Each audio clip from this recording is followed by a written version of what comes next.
ਅਗਰਵਾਲ ਆਈ ਹਸਪਤਾਲ ਦੇ chairman doctor ਅਮਰ ਅਗਰਵਾਲ ਨੇ ਅੱਖਾਂ ਦਾਨ ਦੀ ਲੋੜ ਤੇ ਜ਼ੋਰ ਦਿੱਤਾ। ਬਹੁਤ ਸਾਰੇ ਲੋਕ ਅੱਖਾਂ ਦਾਨ ਕਰਨ ਦਾ ਵਾਅਦਾ ਕਰਦੇ ਹਨ, ਪਰ ਉਹਨਾਂ ਦੇ ਅਕਾਲ ਚਲਾਣੇ ਨਾਲ ਅੱਖਾਂ ਦਾਨ ਕਰਨ ਦਾ ਮੁੱਖ ਮਕਸਦ ਹੀ ਖਤਮ ਹੋ ਜਾਂਦਾ ਹੈ। ਇਸੇ ਲਈ ਭਾਰਤ ਦੇ ਨਾਗਰਿਕਾਂ ਨੂੰ ਮੇਰੀ ਨਿਮਰਤਾਪੂਰਵਕ ਬੇਨਤੀ ਹੈ ਕਿ ਉਹ ਆਪਣੀ ਮੌਤ ਤੋਂ ਬਾਅਦ ਆਪਣੀਆਂ ਅੱਖਾਂ ਦਾਨ ਕਰਨ ਨੂੰ ਯਕੀਨੀ ਬਣਾਉਣ। ਡਾਕਟਰ ਅਗਰਵਾਲ ਆਈ ਹਸਪਤਾਲ ਦੀ ਇੱਕ ਯੂਨਿਟ JPI ਹਸਪਤਾਲ NABH ਮਾਨਤਾ ਪ੍ਰਾਪਤ ਹੈ ਅਤੇ 1995 ਵਿੱਚ ਇਸ ਦੀ ਸਥਾਪਨਾ ਤੋਂ ਲੈ ਕੇ ਹੁਣ ਤੱਕ ਇਸ ਖੇਤਰ ਦੇ ਸਭ ਤੋਂ ਪ੍ਰਮੁੱਖ ਅਤੇ ਭਰੋਸੇਮੰਦ ਅੱਖਾਂ ਦੇ ਸੁਪਰ ਸਪੈਸ਼ਲਿਸਟ ਹਸਪਤਾਲਾਂ ਵਿੱਚੋਂ ਇੱਕ ਹੈ।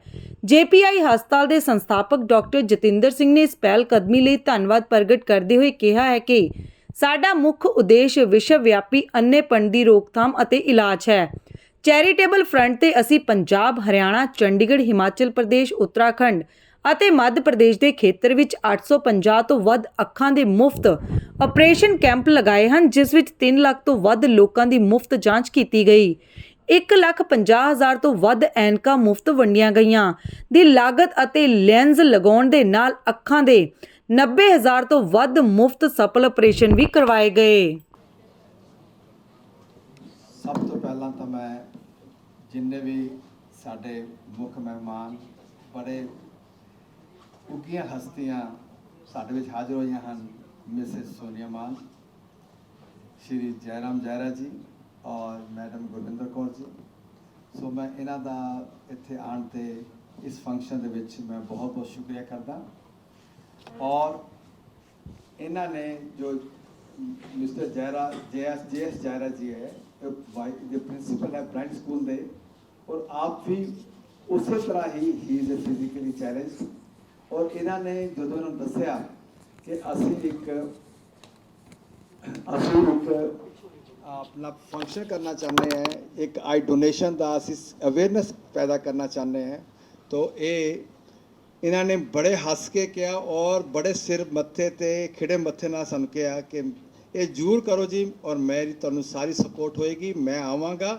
ਔਰ ਆਈ ਕੈਨ ਅੰਡਰਸਟੈਂਡ ਐਂਡ ਮੇਰੇ ਬੱਚੇ ਜੋ ਉੱਥੇ ਸਕੂਲ 'ਚ ਉਹ ਅੰਡਰਸਟੈਂਡ ਕਰ ਸਕਦੇ ਕਿ ਆਈ ਡੋਨੇਸ਼ਨ ਦੀ ਕਿੰਨੀ ਕੁ ਜ਼ਰੂਰਤ ਹੈ। ਸੋ ਮੈਂ ਇਹਨਾਂ ਦਾ ਬਹੁਤ ਬਹੁਤ ਸ਼ੁਕਰੀਆ। ਔਰ ਜਿਹੜੇ ਮੰਨੇ ਪਰਮੰਨੇ ਹਸਤੀ ਹੈ ਮਿਸਿਸ ਸੋਨੀਆ ਮਾਨ, ਉਹ ਆਏ ਨੇ, ਉਹਨਾਂ ਨੇ ਸਾਨੂੰ ਕਿੰਨੀ ਸਪੋਰਟ ਕੀਤੀ ਹੈ। ਇੱਕ ਵਾਰ ਸੱਦੇ ਦੇ ਤੇ ਉਹਨਾਂ ਨੇ ਦੌੜ ਕੇ ਆਏ ਹੈ, ਮੈਂ ਸ਼ੁਕਰੀਆ ਉਹਨਾਂ ਦਾ ਵੀ ਕਰਦਾ। ਔਰ ਜਿਹੜੇ ਹੈਗੇ ਗੁਰਵਿੰਦਰ ਕੌਰ ਮੈਮ ਜਿਨ੍ਹਾਂ ਦੇ ਇੱਥੇ ਆਏ ਹਨ, ਉਹਨਾਂ ਦਾ ਮੈਂ ਬਹੁਤ ਬਹੁਤ ਸ਼ੁਕਰੀਆ ਕਰਦਾ। ਇਹਨਾਂ ਨੇ ਵੀ ਸਾਡੇ ਇੱਕ ਛੋਟੇ ਜਿਹੇ ਸੱਦੇ 'ਤੇ ਇੱਥੇ ਹਾਜ਼ਰੀ ਭਰੀ ਹੈ। ਔਰ ਸਾਰੇ ਮੇਰੇ ਮੀਡੀਆ ਮੈਨ ਜਿੰਨੇ ਸਾਡੇ ਇਸ ਇਲਾਕੇ ਦੇ ਬੜੇ ਉੱਘੇ ਪ੍ਰਮੁੱਖ ਸਾਰੇ ਮੀਡੀਆ ਮੈਨ ਹੈ, ਇਹ ਤੁਸੀਂ ਆਏ ਹੋ, ਆਪਣਾ ਟਾਈਮ ਕੱਢ ਕੇ ਆਏ ਹੋ, ਔਰ ਇਸ ਦੇ ਵਿੱਚ ਮੈਂ ਤੁਹਾਡਾ ਸਾਰਾ ਜੀ ਆਇਆਂ ਨੂੰ ਕਹਿਣਾ। ਸੋ ਸਭ ਤੋਂ ਪਹਿਲਾਂ ਤਾਂ ਇਹ ਦੇਖੀਏ ਕਿ ਸਾਡਾ ਇਹ ਆਈ ਡੋਨੇਸ਼ਨ ਕੰਪੇਨ ਸਾਡਾ JPI ਹਸਪੀਟਲ ਜੋ ਕਿ 1995 ਤੋਂ ਇਸ ਰੀਜਨ ਦੇ ਵਿੱਚ ਕੰਮ ਕਰ ਰਿਹਾ ਹੈ, ਔਰ ਜਿਸ ਨੇ ਕਿ ਪਿਛਲੇ 28-30 ਸਾਲ ਹੋ ਗਏ ਇੱਥੇ ਕੰਮ ਕਰਦੇ, ਉਹਨਾਂ ਨੇ ਅਸੀਂ ਆਪਣੇ JPI ਹਸਪੀਟਲ ਵੱਲੋਂ, ਤੁਸੀਂ ਜੀ ਅੱਗੇ ਵੀ ਜਾਣਦੇ ਹੋ ਕਿ ਸੋ ਮੈਨੀ ਚੈਰੀਟੇਬਲ ਵਰਕ ਕਰਦੇ ਹਾਂ। ਔਰ ਨਾਲ ਅਸੀਂ ਇਸ ਟਾਈਮ ਪਿਛਲੇ 1 ਸਾਲ ਤੋਂ ਅਸੀਂ ਅਗਰਵਾਲ ਆਈ ਹਸਪੀਟਲ ਗਰੁੱਪ ਹੈ, ਜਿਹੜਾ ਕਿ ਇੰਡੀਆ ਦਾ ਨੰਬਰ 1 ਕੋਆਪਰੇਟ ਗਰੁੱਪ ਹੈ, ਅਸੀਂ ਉਹਨਾਂ ਨਾਲ ਜੋ ਹੈਂਡ ਜੁਆਇਨ ਕੀਤੇ ਹੈ ਕਿ ਸਾਨੂੰ ਨਵੀਂ ਟੈਕਨੋਲੋਜੀ ਔਰ ਨਵੇਂ ਜਿਹੜੇ ਹੈਗੇ ਹੈ ਫਰਦਰ ਪ੍ਰੋਗਰੈਸ ਆਊਟਰੀਚ ਪ੍ਰੋਗਰਾਮ ਜ਼ਿਆਦਾ ਕਰਨ ਵਾਸਤੇ ਅਸੀਂ ਅਗਰਵਾਲ ਆਈ ਹਸਪੀਟਲ ਗਰੁੱਪ ਨਾਲ ਜੁਆਇਨ ਕੀਤਾ ਹੈ। ਸੋ ਉਹਨਾਂ ਦੇ ਨਾਲ ਰਲ ਕੇ ਅਸੀਂ ਇਹ ਸਾਡਾ 14 ਤਰੀਕ ਨੂੰ ਸਾਡਾ 1 ਸਾਲ ਕੰਪਲੀਟ ਹੁੰਦਾ ਹੈ to celebrate our successful completion of 1 year with Agarwal eye hospital. ਅਸੀਂ ਇੱਕ ਕੰਪੇਨ ਕਰਨਾ ਚਾਹੁੰਦੇ ਸੀ, ਉਹ ਵੀ ਕਹਿੰਦੇ ਸੀ ਕੁਝ ਫੰਕਸ਼ਨ ਕਰੋ। ਸੋ ਮੇਰਾ ਸਜੈਸ਼ਨ ਜੋ ਸਾਡੇ ਚੇਅਰਮੈਨ ਹੈ ਡਾਕਟਰ ਅਮਰ ਅਗਰਵਾਲ, ਉਹਨਾਂ ਦਾ ਇੱਕੋ ਸਜੈਸ਼ਨ ਆਇਆ, go for I donation. So ਸਾਡਾ main purpose is for donation of the eyes after the death. ਤੁਹਾਨੂੰ ਸਾਰਿਆਂ ਨੂੰ ਪਤਾ ਹੈ ਕਿ ਡੋਨੇਸ਼ਨ ਦੇ ਨਾਲ ਇੱਕ ਅੱਖ ਦੇ ਨਾਲ ਸਾਡੇ 2 ਬੰਦਿਆਂ ਨੂੰ ਨਿਗਾਹ ਮਿਲ ਜਾਂਦੀ ਹੈ, ਔਰ 2 ਅੱਖਾਂ ਦੇ ਨਾਲ ਸਾਨੂੰ 4 ਬੰਦਿਆਂ ਨੂੰ ਜਗ੍ਹਾ ਮਿਲ ਜਾਂਦੀ ਹੈ, ਨਿਗਾਹ ਮਿਲ ਜਾਂਦੀ ਹੈ। ਮੈਂ ਤੁਹਾਨੂੰ ਥੋੜ੍ਹਾ ਜਿਹਾ ਇੱਕ ਦੱਸਣਾ ਚਾਹੁੰਦਾ ਕਿ ਸਾਡੇ ਇੰਡੀਆ ਦੇ ਵਿੱਚ ਟੋਟਲ 4.9 ਮਿਲੀਅਨ ਜਿਹੜੇ ਹੈਗੇ ਇਸ ਟਾਈਮ ਬਲਾਈਂਡ ਹਨ, ਉਸ ਦੇ ਵਿੱਚੋਂ ਜਿਹੜੇ ਕਾਰਨੀਅਲ ਬਲਾਈਂਡ ਹਨ, ਜਿਹੜੇ ਕਿ ਕਾਰਨੀਆ ਜਿਹਨੂੰ ਕਹਿੰਦੇ ਪੁਤਲੀ ਕਹਿੰਦੇ ਆ, ਪੁਤਲੀ ਦੇ ਕਾਰਨ ਜਿਹੜੇ ਬਲਾਈਂਡ ਹਨ ਉਹ 1.2 ਲੱਖ ਲੋਕ ਹਨ, ਉਹ ਬਲਾਈਂਡ ਹਨ। ਔਰ ਇਹ ਤੁਹਾਨੂੰ ਦੱਸਣਾ ਚਾਹੁੰਦੇ ਕਿ ਪਿਛਲੇ ਸਾਲ 2022-23 ਦੇ ਵਿੱਚ ਟੋਟਲ ਇੰਡੀਆ ਦੇ ਵਿੱਚ ਡੋਨੇਸ਼ਨਸ ਹੋਈਆਂ ਉਹ 56,000 ਅੱਖਾਂ ਦੀ ਡੋਨੇਸ਼ਨ ਹੋਈ। ਮੈਂ ਇਹ ਕਹਿ ਸਕਦੀ ਹਾਂ ਕਿ ਮੇਰੀ ਆਪਣੀ ਹਾਫ ਸਾਈਟ ਸੀਗੀ ਤੇ ਮੇਰੇ ਚਸ਼ਮੇ ਲੱਗਿਆ ਹੋਇਆ ਸੀ ਬਹੁਤ ਮੋਟਾ, ਜਿਹੜਾ ਕਿ ਮੈਨੂੰ ਆਪਣੇ ਕੰਮ ਕਰਨ 'ਚ ਬਹੁਤ ਆੜੇ ਆ ਰਿਹਾ ਸੀ। ਤੁਹਾਨੂੰ ਪਤਾ ਹੈ ਕਿ ਜਿਸ ਤਰ੍ਹਾਂ ਸਾਨੂੰ ਅਲਾਉ ਹੀ ਨਹੀਂ ਹੁੰਦਾ ਕਿ ਅਸੀਂ ਲੈ ਲਈਏ, ਔਰ ਲੈਂਸਿਸ ਮੈਂ ਟਰਾਈ ਕੀਤੇ, ਮੈਨੂੰ ਨਹੀਂ ਸੂਟ ਕੀਤੇ ਤੇ ਮੈਂ ਬਹੁਤ ਅੱਕ ਕੇ ਆ ਗਈ ਸਰ ਕੋਲ ਕਿ ਮੇਰਾ ਆਪਰੇਸ਼ਨ ਕਰ ਦਿਓ ਜੀ। ਸੋ ਇਹ ਦੱਸਣ ਦਾ ਮਕਸਦ ਇਹ ਹੈ ਕਿ ਜੇ ਮੈਂ ਹਾਫ ਸਾਈਟ ਦੇ ਨਾਲ ਇੰਨੀ ਪਰੇਸ਼ਾਨ ਹੋ ਸਕਦੀ ਹਾਂ ਤੇ ਆਈ ਕੈਨ ਲਿਟਰਲੀ ਇਮੈਜਿਨ ਕਿ ਅਗਰ ਕਿਸੇ ਦੇ ਕੋਲ ਬਿਲਕੁਲ ਸਾਈਟ ਨਹੀਂ ਹੈ ਤਾਂ ਉਹਦੀ ਪਰੇਸ਼ਾਨੀ ਕਿਸ ਤਰ੍ਹਾਂ ਦੀ ਹੋ ਸਕਦੀ ਹੈ। ਔਰ ਜਿਸ ਤਰ੍ਹਾਂ ਮੈਨੂੰ ਡਾਕਟਰ ਸਾਹਿਬ ਦਾ ਫੋਨ ਆਇਆ ਤੇ ਮੈਨੂੰ ਲੱਗਿਆ ਕਿ ਇਹ ਅਸੀਂ ਸੋਚਦੇ ਹੀ ਨਹੀਂ ਹਾਂ। ਕਦੀ ਅਸੀਂ ਆਪਣੀ ਲਾਈਫ ਦੇ ਵਿੱਚ ਇੰਨੇ ਜ਼ਿਆਦਾ ਮਗਨ ਹੋ ਜਾਂਦੇ ਹਾਂ ਕਿ ਸਾਨੂੰ ਇਹਨਾਂ ਪ੍ਰੋਬਲਮਸ ਦਾ ਪਤਾ ਹੀ ਨਹੀਂ ਲੱਗਦਾ ਜਦ ਤੱਕ ਅਸੀਂ ਇਹ ਤੋਂ ਗੁਜ਼ਰਦੇ ਨਹੀਂ। ਜੇ ਮੈਂ ਅੱਧਾ ਗੁਜ਼ਰੀ ਹਾਂ ਤਾਂ ਮੈਨੂੰ ਲੱਗਦਾ ਮੈਂ ਪੂਰਾ ਇਮੇਜਿਨ ਕਰ ਸਕਦੀ ਹਾਂ। ਬੀਇੰਗ ਐਨ ਐਕਟਰ, ਮੇਰੇ ਕੋਲ ਕੋਈ ਇਸ ਤਰ੍ਹਾਂ ਦੇ ਕੋਈ ਐਕਟਿੰਗ ਦੇ ਲਈ ਵੀ ਕੋਈ ਇਹੋ ਜਿਹਾ ਪ੍ਰੋਜੈਕਟ ਆ ਸਕਦਾ ਜਿਹਦੇ ਵਿੱਚ ਮੈਨੂੰ ਇਸ ਤਰ੍ਹਾਂ ਕਰਨਾ ਪੈ ਸਕਦਾ, ਤਾਂ ਮੈਂ ਹੋਰ ਜ਼ਿਆਦਾ ਰਿਅਲਾਈਜ਼ ਕਰ ਪਾਈ ਉਸ ਚੀਜ਼ ਨੂੰ ਜਦੋਂ ਮੈਂ ਫੀਲ ਕੀਤਾ। ਤੇ ਮੈਨੂੰ ਲੱਗਿਆ ਕਿ ਮੈਨੂੰ ਜ਼ਰੂਰ ਅੱਗੇ ਆਉਣਾ ਚਾਹੀਦਾ। ਅਗਰ ਸਾਡੇ ਕਹਿਣ ਨਾਲ ਸਾਡੇ ਤੋਂ ਲੋਕ ਅਗਰ ਕੁਝ ਇੰਨਾ ਕੁ ਵੀ ਅਗਰ ਇੰਪ੍ਰੈਸ ਹੋ ਜਾਂਦੇ ਆ ਜਾਂ ਕੁਝ ਸਾਡੇ ਤੋਂ ਇੰਸਪਾਇਰ ਹੋ ਜਾਂਦੇ ਆ, ਜੇ ਸਾਡੀ ਇੱਕ ਰਿਕੁਐਸਟ 'ਤੇ ਜੇ ਕੋਈ ਇੱਕ ਬੰਦਾ ਵੀ ਆ ਜਾਏ ਅੱਗੇ, ਤਾਂ ਮੈਨੂੰ ਲੱਗਦਾ ਕਿ ਬਹੁਤ ਵੱਡੀ ਗੱਲ ਹੋਏਗੀ ਸਾਡੇ ਲਈ। ਬਿਕਾਜ਼ ਅਸੀਂ ਕਹਿ ਦਿੰਦੇ ਹਾਂ, ਮੈਂ ਕੱਲ੍ਹ ਵੀ ਡਾਕਟਰ ਸਾਹਿਬ ਨੇ ਮੈਨੂੰ ਇੱਕ ਮੈਸੇਜ ਕਿਹਾ ਸੀ ਕਰਨ ਨੂੰ, ਤੇ ਮੈਂ ਬੋਲ ਰਹੀ ਸੀ ਅਸੀਂ ਜਨਰਲੀ ਕਹਿ ਦਿੰਦੇ ਹਾਂ ਕਿ ਬੰਦਾ ਅੱਖਾਂ ਮੀਟ ਗਿਆ ਜਦੋਂ ਬੰਦਾ ਚਲਾ ਜਾਂਦਾ। ਤੇ ਜੇ ਅਸੀਂ ਅੱਖਾਂ ਮੀਟਣ ਤੋਂ ਪਹਿਲਾਂ ਆਪਣੀਆਂ ਅੱਖਾਂ ਖੋਲ੍ਹ ਲਈਏ, ਜੇ ਸਾਨੂੰ ਇਹ ਵਿਜ਼ਨ ਆ ਜਾਏ ਕਿ ਅਸੀਂ ਜਿਹੜੀ ਚੀਜ਼ ਦੀ ਸਾਨੂੰ ਲੋੜ ਨਹੀਂ ਹੈ ਮਰਨ ਤੋਂ ਬਾਅਦ, ਸਾਡੇ ਲਈ ਯੂਜ਼ਲੈਸ ਹੈ ਤੇ ਕਿਸੇ ਹੋਰ ਨੂੰ ਮਿਲ ਜਾਏ ਤਾਂ ਪ੍ਰਾਈਸਲੈਸ ਹੈ, ਸੋ ਕਿਉਂ ਨਹੀਂ? ਅਗਰ ਅਸੀਂ ਇਹ ਕੰਮ ਕਰ ਸਕਦੇ ਹਾਂ ਜੇ, ਤਾਂ ਮੈਨੂੰ ਲੱਗਦਾ ਇਹ ਸਿਰਫ ਮੇਰੀ ਜ਼ਿੰਮੇਵਾਰੀ ਨਹੀਂ ਹੈ। ਮੈਨੂੰ ਲੱਗਦਾ ਸਾਨੂੰ ਹਰ ਇੱਕ ਨੂੰ ਇਹ ਜ਼ਿੰਮੇਵਾਰੀ ਜਿਹੜੀ ਆ ਚੁੱਕ ਲੈਣੀ ਚਾਹੀਦੀ ਹੈ। ਜੇ ਡਾਕਟਰ ਸਾਹਿਬ ਨੇ, ਇਹਨਾਂ ਨੇ ਸਭ ਨੇ ਇੱਕ ਬਹੁਤ ਵੱਡਾ ਉਪਰਾਲਾ ਕੀਤਾ ਹੈ ਇਹ ਕੰਮ ਕਰਨ ਦੇ ਲਈ, ਇਹਨਾਂ ਨੇ ਕਦਮ ਵਧਾਇਆ ਤੇ ਅਸੀਂ ਕਮ ਸੇ ਕਮ ਨਾਲ ਤਾਂ ਚੱਲ ਸਕਦੇ ਹਾਂ। So thank you. ਮੈਂ ਪਿਛਲੀ ਵਾਰ ਵੀ ਆਈ ਸੀਗੀ ਬਲਾਈਂਡ ਵਾਕ ਦੇ ਵਿੱਚ, ਚੰਡੀਗੜ੍ਹ 17 ਸੈਕਟਰ ਦੇ ਵਿੱਚ ਕਰਵਾਈ ਸੀਗੀ, ਔਰ ਉੱਥੇ ਮੈਂ ਆਪਣੀ ਫੁੱਲ ਬੋਡੀ ਡੋਨੇਟ ਕਰਕੇ ਗਈ ਸੀਗੀ।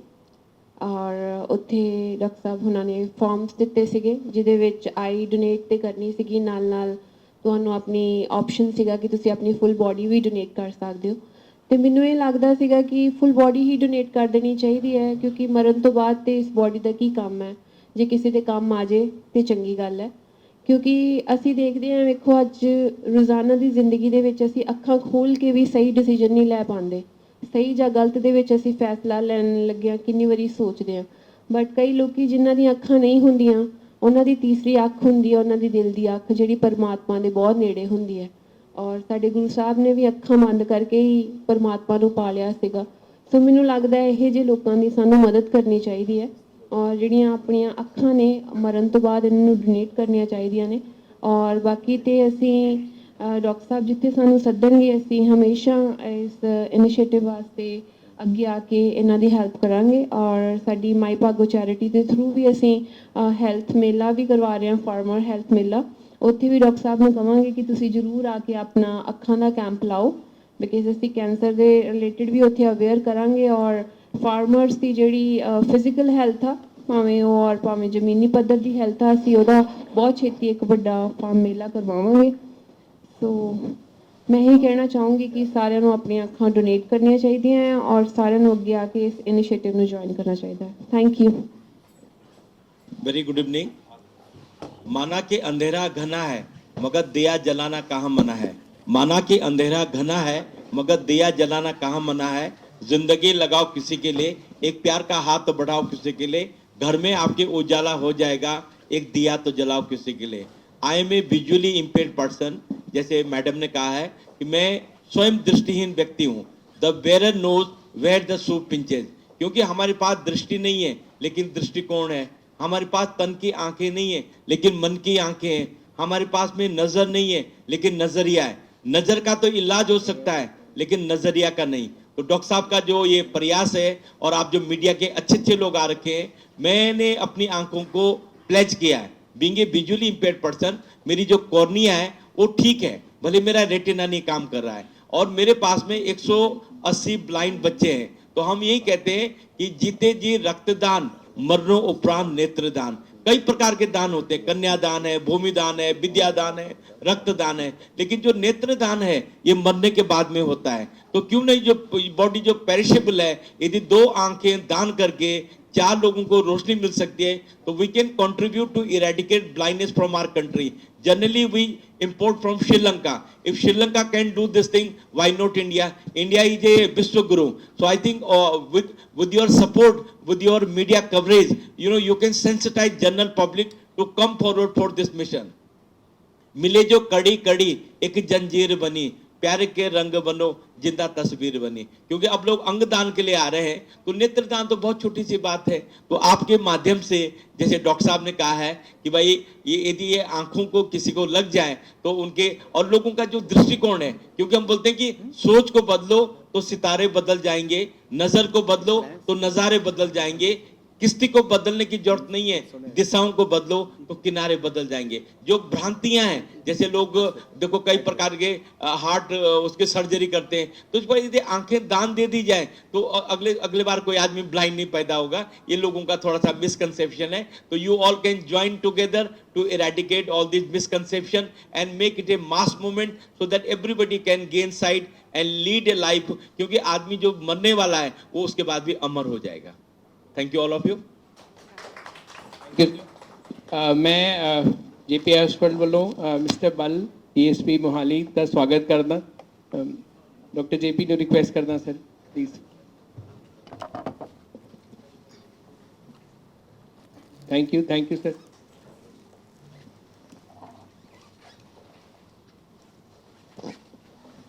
ਐਸਐਸਪੀ ਸਾਹਿਬ ਦਾ ਮੈਸੇਜ ਆਇਆ ਕਿ ਉਹ किसी कारणवश कोई घटना हो गई, ऐसी दुर्घटना हो गई है खरड़ दे विच ते वो आ नहीं सके। सो बल साहब का असीं बहुत बहुत शुक्रिया करते हैं। उन्होंने पुलिस डिपार्टमेंट नूं इत्थे रिप्रजेंट किया है सानू और मोहाली के पुलिस डिपार्टमेंट नूं। तो तुहाडा जी आयां नूं जी, शुक्रिया तुहाडा।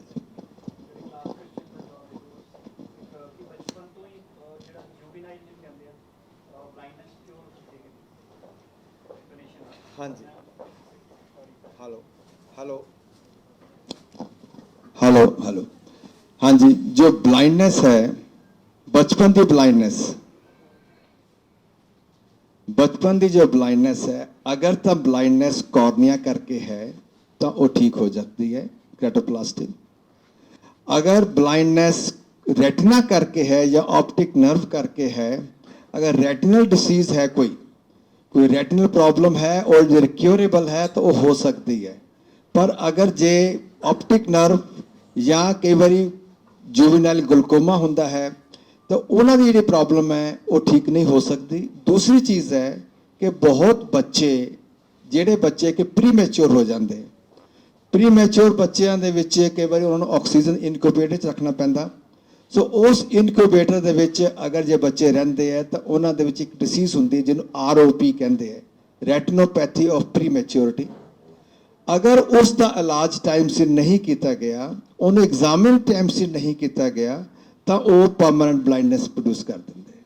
सो अगर ये भी एक मैसेज है कि ब्लाइंडनेस को रोकने वास्ते, जिमें कि तुसीं पुछया कि उन्होंने बच्चों के, जिन्होंने बच्चों के कि प्री मैच्योर बच्चे होंगे हैं जिन्होंने खास करके इनक्यूबेटर च रखा जाता है, और उन्होंने बच्चों जिन्हों के कि विदिन 1 मंथ बचपन तो प्रैफरेबली फर्स्ट 10 to 15 डेज से उन्हों का रेटिना स्पैशलिस्ट तो एग्जामिनेशन कराना बहुत जरूरी है, specially for the ROP।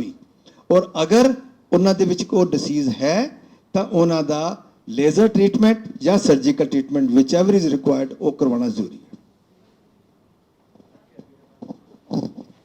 Thank you sir. 20,000 और सन डोनेशंस मिलियां, 56,000 सन 50% मिलियां। एवरी ईयर साडे जिहड़े कॉर्नियल ब्लाइंड वो ऐड होंदे जांदे हन ते जिहड़े साडे डोनेशंस हैगियां वो ज़्यादा नहीं होंदियां। दूसरी चीज़ है 56,000 डोनेशन दे विचों जिहड़ी कि सिर्फ सर्जरी हो सकी है, वो सर्जरी सिर्फ 27,000 हो सकी, क्योंकि ये भी है ਕਿ ਉਹਨਾਂ ਦੇ ਵਿੱਚ ਕੀ ਹੁੰਦਾ ਹੈ ਕਿ ਸਰਜਰੀ ਜਿੰਨੀਆਂ ਵੀ ਅੱਖਾਂ ਡੋਨੇਸ਼ਨ ਮਿਲਦੀਆਂ ਉਹਨਾਂ ਚੋਂ ਕੁਝ ਫਿਟ ਨਹੀਂ ਹੁੰਦੀਆਂ, ਉਹਨਾਂ ਦੇ ਸਰਜਰੀ ਨਹੀਂ ਕੀਤੀ ਜਾ ਸਕਦੀ, ਤਾਂ ਉਹਨਾਂ ਦੇ ਜਿਹੜੇ ਡੋਨੇਸ਼ਨਸ ਹੈਗੀਆਂ ਉਹ ਰਿਜੈਕਟ ਹੋ ਜਾਂਦੀਆਂ ਅੱਖਾਂ। ਕਿਸੇ ਨੂੰ ਕੋਈ ਬਿਮਾਰੀ ਹੁੰਦੀ, ਕਿਸੇ ਨੂੰ ਕੋਈ ਵਾਇਰਲ ਇਨਫੈਕਸ਼ਨ ਹੁੰਦੀ, ਕਿਸੇ ਦੇ ਸੋ ਹਰ ਤਰ੍ਹਾਂ ਦੀਆਂ ਅੱਖਾਂ ਕਈ ਵਾਰੀ ਜਿਹੜੇ ਡੋਨੇਸ਼ਨ ਹੁੰਦੀਆਂ ਉਹ ਉਹਨਾਂ ਦੇ ਵਿੱਚ ਸੈੱਲ ਲੇਅਰ ਹੁੰਦੀ ਹੈਗੀ ਐਂਡੋਥੀਲੀਅਲ ਸੈੱਲ ਲੇਅਰ, ਉਹਦੇ ਸੈੱਲ ਕਾਊਂਟ ਬਹੁਤ ਘੱਟ ਹੁੰਦਾ ਤੇ ਉਹ ਦੂਜੇ ਤੇ ਨਹੀਂ ਦਿੱਤੀ ਜਾ ਸਕਦੀ। ਸੋ ਇਹਨਾਂ ਸਾਰੀਆਂ ਚੀਜ਼ਾਂ ਨੂੰ ਮੰਦੇ ਨਜ਼ਰ ਰੱਖਦੇ ਹੋਏ ਜਿੱਥੇ ਕਿ ਸਾਡੇ 1.2 ਲੱਖ ਬਲਾਈਂਡ ਹੈ ਉੱਥੇ ਸਾਡੀ ਜਿਹੜੀਆਂ ਆਈ ਸਰਜਰੀ ਹੋਈ ਹੈ ਉਹ ਸਿਰਫ 27,000 ਹੋਈ। ਸੋ ਤੁਸੀਂ ਇਮੇਜਿਨ ਕਰ ਸਕਦੇ ਹੋ ਕਿ ਸਾਡੇ ਇਨ ਕੰਟਰੀ ਦੇ ਵਿੱਚ ਕਿੰਨੀ ਕੁ ਆਈ ਡੋਨੇਸ਼ਨ ਜ਼ਰੂਰਤ ਹੈ। ਇੱਕ ਬਲਾਈਂਡ ਬੱਚਾ ਜਾਂ ਇੱਕ ਬਲਾਈਂਡ ਆਦਮੀ ਜਿਹੜਾ ਦੇਖ ਨਹੀਂ ਸਕਦਾ ਉਹ ਆਪ ਵੀ ਕੰਮ ਨਹੀਂ ਕਰ ਸਕਦਾ, ਮੈਨ ਪਾਵਰ ਲਾਸ ਹੈ, ਔਰ ਉਹਨੂੰ ਇੱਕ ਨਾਲ ਚੱਲਣ ਵਾਸਤੇ ਉਹਦੇ ਨਾਲ ਇੱਕ ਹੋਰ ਬੰਦਾ ਚਾਹੀਦਾ ਉਹਨੂੰ ਸਪੋਰਟ ਕਰਨ ਵਾਸਤੇ। ਸੋ ਡਬਲ ਮੈਨ ਪਾਵਰ ਦੀ ਲਾਸ ਹੁੰਦੀ ਹੈ। ਤੁਸੀਂ ਇਮੇਜਿਨ ਕਰ ਸਕਦੇ ਹੋ ਸਾਡੀ ਪ੍ਰੋਡਕਸ਼ਨ, ਇੰਡੀਆ ਦੀ ਪ੍ਰੋਡਕਸ਼ਨ ਕਿੱਦਾਂ ਘਟੇਗੀ।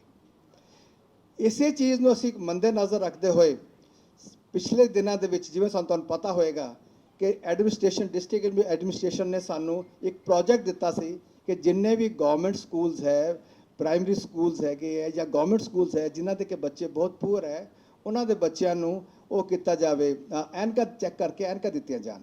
ਸੋ ਸਾਡੇ ਹਸਪੀਟਲ ਵੱਲੋਂ ਇੱਕ ਪ੍ਰੋਜੈਕਟ ਹੋਇਆ ਜਿੱਥੇ ਕਿ ਅਸੀਂ ਉਹਨਾਂ ਨੂੰ ਸਾਰਿਆਂ ਬੱਚਿਆਂ ਨੂੰ ਜਿੰਨੇ ਕਿ ਤਕਰੀਬਨ 28,000 ਕਰੀਬ ਦੇ ਬੱਚੇ ਅਸੀਂ ਚੈੱਕਅਪ ਕੀਤੇ, ਜਿੰਨੇ ਸਕੂਲ ਸੀ ਗਵਰਨਮੈਂਟ ਸਕੂਲ ਸੀ ਉਹ ਤਾਂ ਡਿਸਟ੍ਰਿਕਟ ਮੋਹਾਲੀ, ਔਰ ਉਹਨਾਂ ਦੇ ਵਿੱਚੋਂ ਸਾਰਿਆਂ ਜਿਨ੍ਹਾਂ ਦੀ ਵੀ ਐਨਕਾਂ ਜ਼ਰੂਰਤ ਸੀ ਉਹਨਾਂ ਨੂੰ ਐਨਕਾਂ ਬਣਾ ਕੇ ਫ੍ਰੀ ਐਨਕਾਂ ਡਿਸਟ੍ਰੀਬਿਊਟ ਕੀਤੀਆਂ। ਇਹ ਇੱਕ ਸਾਡਾ ਪ੍ਰੋਜੈਕਟ ਸੀ। ਸੋ ਇਹੀ ਚੀਜ਼ਾਂ ਨੂੰ ਕਰਦੇ ਹੋਏ, ਇਹੀ ਚੀਜ਼ ਨੂੰ ਲੜੀਵਾਰ ਅੱਗੇ ਵਧਾਉਂਦੇ ਹੋਏ ਅਸੀਂ ਹੁਣ ਇੱਕ ਆਈ ਡੋਨੇਸ਼ਨ ਦਾ ਇੱਕ ਮੈਸੇਜ ਕ੍ਰੀਏਟ ਕਰਨਾ ਚਾਹੁੰਦੇ ਹਾਂ। ਮੈਨੂੰ ਤੁਹਾਡੇ ਮੀਡੀਆ ਪਰਸਨਸ, ਤੁਹਾਡੇ ਸਾਰਿਆਂ ਦੀ ਸਪੋਰਟ ਦੀ ਜ਼ਰੂਰਤ ਹੈ ਕਿ ਆਈ ਡੋਨੇਸ਼ਨ ਜਿਹੜੀ ਹੈਗੀ ਤੁਸੀਂ ਸਪਰੈਡ ਕਰੋਗੇ ਸਾਡਾ ਮੈਸੇਜ। ਔਰ ਆਈ ਡੋਨੇਸ਼ਨ ਤਾਂ ਸਾਰੇ ਕਰ ਦਿੰਦੇ, ਪਲੇਜ ਫਾਰਮ ਤਾਂ ਕਰ ਲੈਂਦੇ ਹੈ, ਪਰ ਡੋਨੇਸ਼ਨ ਨਹੀਂ ਪੂਰੀ ਹੁੰਦੀ। ਡੋਨੇਸ਼ਨ ਜੇ ਅਗਰ ਇੱਕ ਸਿਟੀ ਦੇ ਵਿੱਚ 1 ਲੱਖ ਆਈ ਡੋਨੇਸ਼ਨ ਦੇ ਫਾਰਮ ਪਰ ਆਈ ਪਲੇਜ ਦੇ ਫਾਰਮ ਭਰੇ ਗਏ ਹੈ ਤਾਂ ਉਹਨਾਂ ਤੋਂ ਸਿਰਫ ਹਾਰਡਲੀ 2-3 ਹਜ਼ਾਰ ਜਾਂ 5,000 ਤੱਕ ਹੀ ਆਈ ਡੋਨੇਸ਼ਨ ਹੁੰਦੇ, ਬਾਕੀ ਆਈ ਡੋਨੇਸ਼ਨਸ ਕਰਦੇ ਨਹੀਂ। ਸੋ ਸਾਡਾ ਮੈਸੇਜ ਕੀ ਹੈ ਕਿ ਆਫਟਰ ਦਾ ਡੈਥ ਹਰ ਬੰਦਾ ਇਨਸ਼ੋਰ ਕਰੇ ਕਿ ਮੇਰੇ ਤੋਂ ਬਾਅਦ ਮੇਰੇ ਰਿਸ਼ਤੇਦਾਰ, ਮੇਰੇ ਘਰ ਵਾਲੇ, ਮੇਰੇ ਸਾਰੇ ਹੈਗੇ ਜੋ ਵੀ ਹੈ ਉਹ ਇੱਕ ਆਈ ਡੋਨੇਸ਼ਨ ਜ਼ਰੂਰ ਕਰਨ। तो ये जरा जो मैसेज है इस वास्ते एक असी वॉक कर रख रहे हैं 14 तरीक ਨੂੰ 14th ਨੂੰ संडे वाले दिन एक आई डोनेशन वास्ते वॉकथॉन रख रहे हैं ਜਿਹੜੀ ਕਿ ਸਵੇਰੇ 6 ਵਜੇ ਸ਼ੁਰੂ ਹੋਏਗੀ। ਔਰ ਉਸ ਦੇ ਵਿੱਚ ਸਭ ਤੋਂ ਅੱਗੇ ਸਾਡੇ ਬਲਾਈਂਡ ਸਕੂਲ ਦੇ ਬੱਚੇ ਹੋਣਗੇ ਕਿ ਜਿਨ੍ਹਾਂ ਨੇ ਅਸੀਂ ਵॉकथॉन से ਸ਼ੁਰੂ ਕਰਨੀ ਹੈ। ਔਰ ਡੀਸੀ ਸਾਹਿਬ ਕੋਲ ਗਏ ਸੀ, ਅਸੀਂ ਰਿਕੁਐਸਟ ਕੀਤੀ ਸੀਗੀ, ਅਸੀਂ ਆਪਣੇ ਆਈਜੀ ਸਾਹਿਬ ਭੁੱਲਰ ਸਾਹਿਬ ਕੋਲ ਰਿਕੁਐਸਟ ਕੀਤੀ ਸੀ ਕਿ ਤੁਸੀਂ ਜੀ ਪਲੀਜ਼ ਤੁਸੀਂ ਇੱਥੇ ਸਾਨੂੰ ਕੋਈ ਡੋਨੇਸ਼ਨ ਕੀ ਕਹਿੰਦੇ ਨੇ ਇਹਨਾਂ ਸਾਨੂੰ ਇਨੋਗ੍ਰੇਸ਼ਨ ਕਰੋ। ਉਹਨਾਂ ਨੇ ਜੋ ਸਾਡੀ ਇਹ ਗੱਲ ਸੁਣੀ ਤਾਂ ਕਹਿੰਦੇ ਮੈਂ ਇਨੋਗ੍ਰੇਸ਼ਨ ਨਹੀਂ, ਅਸੀਂ ਨਾਲ ਚੱਲਾਂਗੇ। ਸੋ ਇੱਕ ਇਹ ਬਹੁਤ ਵੱਡਾ, ਮੈਂ ਉਹਨਾਂ ਦਾ ਬਹੁਤ ਬਹੁਤ ਸ਼ੁਕਰੀਆ ਕਿ ਉਹ ਕਹਿੰਦੇ ਜੀ 5 ਕਿਲੋਮੀਟਰ ਡਾਕਟਰ ਸਾਹਿਬ ਤੁਹਾਡੇ ਨਾਲ ਸਾਰਿਆਂ ਦੇ ਨਾਲ ਚੱਲਾਂਗੇ ਔਰ ਵੀ ਅਸੀਂ ਸਪਰੈਡ ਖੁਦ ਕਰਾਂਗੇ ਕਿ ਜਿਹੜਾ ਇਹ ਹੈਗਾ ਕਿ ਆਈ ਡੋਨੇਸ਼ਨ ਸਾਡੇ ਹੋਣੀ ਚਾਹੀਦੀ ਹੈ। ਸੋ ਮੈਂ ਇੰਨਾ ਕੁਝ ਕਹਿੰਦਾ ਹੋਇਆ ਅਗੇਨ ਤੁਹਾਡੇ ਸਾਰਿਆਂ ਦਾ ਬਹੁਤ ਬਹੁਤ ਸ਼ੁਕਰੀਆ ਕਰਦਾ ਕਿ ਤੁਸੀਂ ਆਏ ਹੋ। ਸਾਡਾ ਇੱਕੋ ਹੀ ਰਿਕੁਐਸਟ ਹੈ ਕਿ ਤੁਸੀਂ ਪਲੀਜ਼ ਇਸ ਮੈਸੇਜ ਨੂੰ ਜਿੰਨਾ ਫੈਲਾਓ ਔਰ ਇਸ ਨੂੰ ਲਗਾਤਾਰ ਚਾਹੇ ਸਾਰਾ ਸਾਲ ਦਿੰਦੇ ਰਹੋ ਕਿ please go for eye donation, please go for eye donation. जी जी जी हुक्म सर।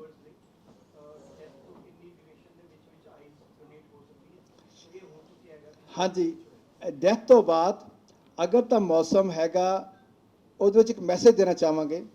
ਸਰਦੀਆਂ ਦੇ ਮੌਸਮ ਦੇ ਵਿੱਚ ਜਦੋਂ ਕਿ ਠੰਡਾ ਟੈਂਪਰੇਚਰ ਡਾਊਨ ਹੁੰਦਾ ਹੈ ਅਸੀਂ 4 to 5 ਆਵਰਸ ਦੇ ਵਿੱਚ ਜਾਂ 6 ਆਵਰ ਦੇ ਵਿੱਚ ਅੱਖ ਲੈ ਸਕਦੇ। ਅਗਰ ਉਹਨਾਂ ਦੇ ਅਟੈਂਡੈਂਟਸ ਨੂੰ ਪਤਾ ਹੈ, ਰਿਸ਼ਤੇਦਾਰ ਨੂੰ ਪਤਾ ਹੈ ਤਾਂ ਉਹਨਾਂ ਨੂੰ ਅਸੀਂ ਗਰਮ ਜਗ੍ਹਾ ਤੇ ਨਾ ਰੱਖੀਏ ਬਾਡੀ ਨੂੰ, ਉਸ ਬਾਡੀ ਨੂੰ ਠੰਡੀ ਜਗ੍ਹਾ ਤੇ ਰੱਖੀਏ ਔਰ ਅੱਖ ਦੇ ਉੱਪਰ ਕੋਲਡ ਪੈਕ ਦੇ ਦਈਏ ਤਾਂ ਉਸ ਦੀ ਡਿਊਰੇਸ਼ਨ ਵਧਾਈ ਜਾ ਸਕਦੀ ਹੈ। ਗਰਮੀਆਂ ਦੇ ਵਿੱਚ ਅਸੀਂ ਵਿਦਿਨ 2 ਆਵਰਸ ਉਸ ਨੂੰ ਆਈ ਨੂੰ ਰਿਟਰੀਵ ਕਰਨਾ ਹੁੰਦਾ ਹੈ। ਸੋ 2 ਘੰਟੇ ਦੇ ਵਿੱਚ ਅਗਰ ਰਿਟਰੀਵ ਨਹੀਂ ਕਰ ਸਕਦੇ ਤਾਂ ਉਹਦੇ ਸੈਲਸ ਉਹਦਾ ਖਰਾਬ ਹੋ ਜਾਂਦਾ ਹੈ। ਉਸ ਨੂੰ ਵੀ ਟਾਈਮ ਵਧਾਉਣ ਵਾਸਤੇ ਅਗਰ ਸਾਡੇ ਜਿਹੜੇ ਹੈਗੇ ਉਹਨਾਂ ਦੇ ਪੇਸ਼ੈਂਟ ਦੇ ਰਿਸ਼ਤੇਦਾਰ ਜਾਂ ਕੋਈ ਉਹਨਾਂ ਦੇ ਦੋਸਤ ਮਿੱਤਰ ਅਗਰ ਉਸ ਨੂੰ ਠੰਡਾ ਪੈਕ ਰੱਖ ਸਕਦੇ ਅੱਖ ਦੇ ਉੱਪਰ, ਦੋਨੋਂ ਅੱਖਾਂ ਦੇ ਉੱਪਰ, ਤਾਂ ਉਹ ਅਸੀਂ ਉਹਨਾਂ ਦੀ ਜੇ ਡਿਊਰੇਸ਼ਨ ਹੈ ਉਹ 2 ਤੋਂ 3 ਤੋਂ 4 ਘੰਟੇ ਤੇ ਕਰ ਸਕਦੇ ਹਾਂ।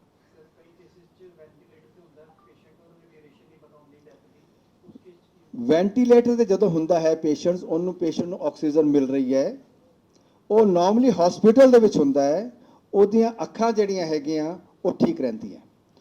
ਜਦੋਂ ਤੱਕ ਉਹਦੀ ਬਾਡੀ ਤੋਂ ਆਕਸੀਜਨ ਵੈਂਟੀਲੇਟਰ ਤੇ ਕੀ ਹੁੰਦਾ ਹੈ ਕਿ ਸਾਡਾ ਹਾਰਟ ਕੰਮ ਨਹੀਂ ਕਰ ਰਿਹਾ, ਪਰ ਸਾਡਾ ਬ੍ਰੇਨ ਕੰਮ ਕਰ ਰਿਹਾ ਹੈ, ਸਾਡੇ ਬਾਕੀ ਦਾ ਆਰਗਨ ਜਿਹੜੇ ਉਹ ਠੀਕ ਹੈ, ਆਕਸੀਜਨ ਪੰਪ ਹੋ ਰਹੀ ਹੈ। ਵੈਂਟੀਲੇਟਰ ਦਾ ਪਰਪਸ ਕੀ ਹੈ ਕਿ ਆਕਸੀਜਨ ਲੈ ਕੇ ਬਾਡੀ ਦੇ ਵਿੱਚ ਪੰਪ ਕਰਦੇ ਹੈ ਤਾਂ ਕਿ ਆਕਸੀਜਨ ਦੇ ਨਾਲ ਜਿਹੜੇ ਸੈੱਲ ਜਿੰਦੇ ਰਹਿਣ। ਸੋ ਵੈਂਟੀਲੇਟਰ ਦਾ ਜਿਹੜਾ ਬੰਦਾ ਹੈ ਉਹ ਆਰਾਮ ਨਾਲ ਦਿੱਤੀ ਜਾ ਸਕਦੀ ਹੈ ਅੱਖ, ਜਦ ਤੱਕ ਉਹਨੂੰ ਵੈਂਟੀਲੇਟਰ ਤੋਂ ਆਫ ਨਹੀਂ ਕਰਦੇ ਉਹ ਤੋਂ ਅੱਖ ਲਿੱਤੀ ਜਾ ਸਕਦੀ ਹੈ। ਤੇ ਦੂਜਾ ਇਨ ਦੀ ਹਸਪੀਟਲ ਜਿਹੜਾ ਵੈਂਟੀਲੇਟਰ ਤੇ ਆਲਰੇਡੀ ਪੇਸ਼ੈਂਟ ਹੈ, ਅਟੈਂਡੈਂਸ ਅਗਰ ਹਸਪੀਟਲ ਦੇ ਮੈਨੇਜਮੈਂਟ ਨੂੰ ਦੱਸ ਦੇਣਗੇ ਕਿ ਵੀ ਵਾਂਟ ਟੂ ਡੋਨੇਟ, ਤੇ ਇਮੀਡੀਏਟਲੀ ਅਰੇਂਜ ਕਰਦੇ ਹੈ ਫॉर द ਡੋਨੇਸ਼ਨ। ਜੀ ਜੀ